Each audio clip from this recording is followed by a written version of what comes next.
Wittenoom, a remote town in northwestern Australia, stands as a chilling reminder of how human ambition, unchecked by caution, can wreak havoc on both the environment and lives. Nestled deep in the harsh, unforgiving outback, Wittenoom was once a bustling hub, a symbol of prosperity in a forgotten corner of the world. Today, its streets are deserted, its homes abandoned, and its name erased from official maps. The eerie silence that now pervades this ghost town hides a deadly truth. The very land that once supported a community is tainted with a silent killer. Every breath taken here, whether in the air or touching the soil, is laced with toxins that can destroy the human body in ways that are slow, agonizing, and often fatal. This is not some distant place in history or a faraway land where such stories happen only in textbooks. Wittenoom is real, a true-life disaster that unfolded in the 20th century, a grim parallel to the infamous Chernobyl. However, unlike Chernobyl, where radiation was the silent destroyer, Wittenoom's peril lay in a different form of toxicity: asbestos. The dust that blew across the land was not the dust of an ancient desert, but a fine, deadly powder: blue asbestos. This is a place where each step, each breath, could seal the fate of those who lived here. Slowly but surely, as the town's legacy of asbestos poisoning took root.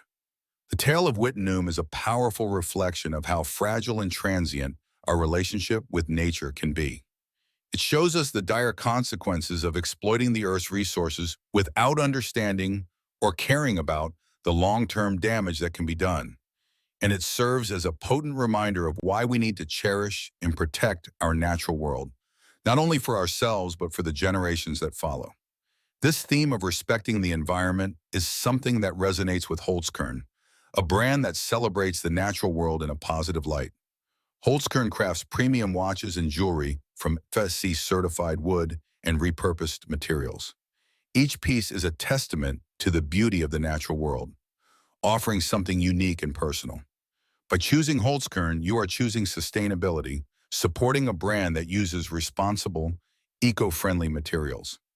Whether you're looking for watches, chains, wristbands, or rings, Holzkern provides products that stand out for their craftsmanship and elegance.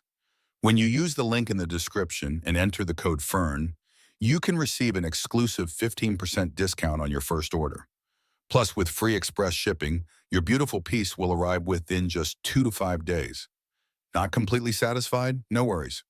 You can return your purchase within 24 days, and you'll receive a full refund, no questions asked.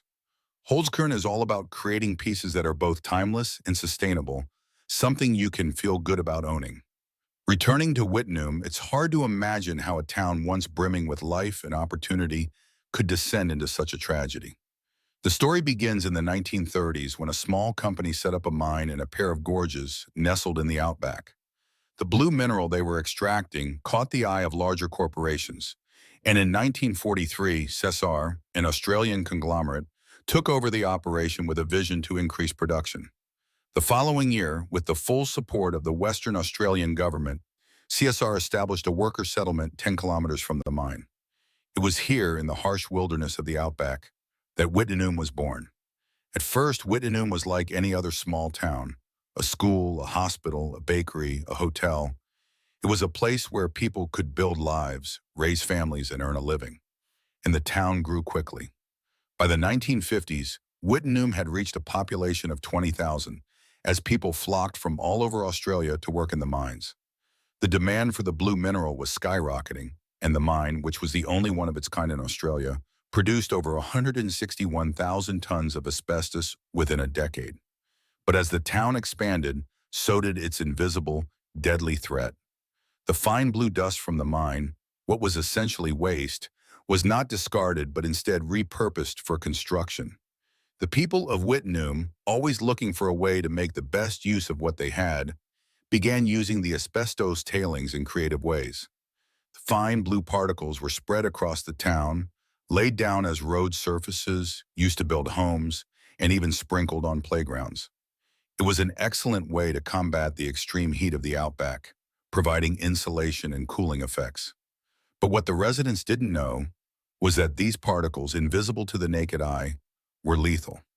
They were not just a nuisance, they were slowly killing the people of Wittenoom, one breath at a time. Asbestos, particularly asbestos, is a notorious carcinogen.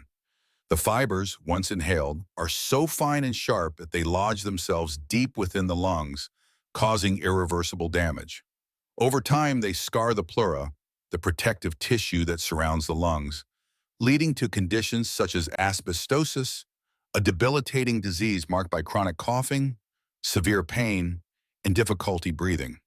The symptoms may not appear immediately, but the damage is irreversible.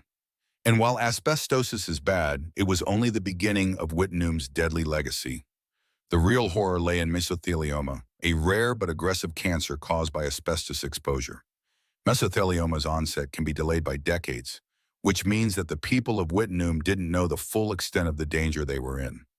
It wasn't until the late 1950s, when Dr. Jim McNulty began studying the health of workers at the mine, that the first case of mesothelioma was diagnosed.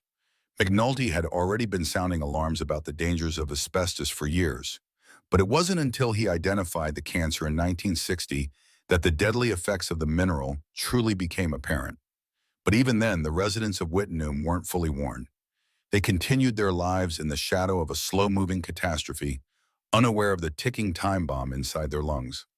The first wave of diagnoses came just 5 years after McNulty's discovery, with over 100 cases of mesothelioma reported among workers and former residents of Wittenoom, more cases than in all of Western Australia's other mines combined. Despite the overwhelming evidence of danger, it wasn't until 1966 that CSR finally closed the mine, not for health reasons, but because of economic factors. The closure led to an exodus of residents, and the population of Wittenoom began to shrink. By 1978, the government had begun to dismantle the town, urging the remaining residents to leave for their own safety. The health consequences, however, were already clear. By then, over 2,000 people from the town had died from asbestos-related diseases, and the town itself was effectively a graveyard. As the years passed, CSR, the company responsible for the disaster, faced lawsuits and public outrage. The courts ruled that CSR had known about the dangers of asbestos, but had failed to act, putting profits before lives. Eventually, CSR paid millions of dollars in damages to the victims and their families. But the worst was yet to come. In 2006, Wittenoom was officially erased from the map.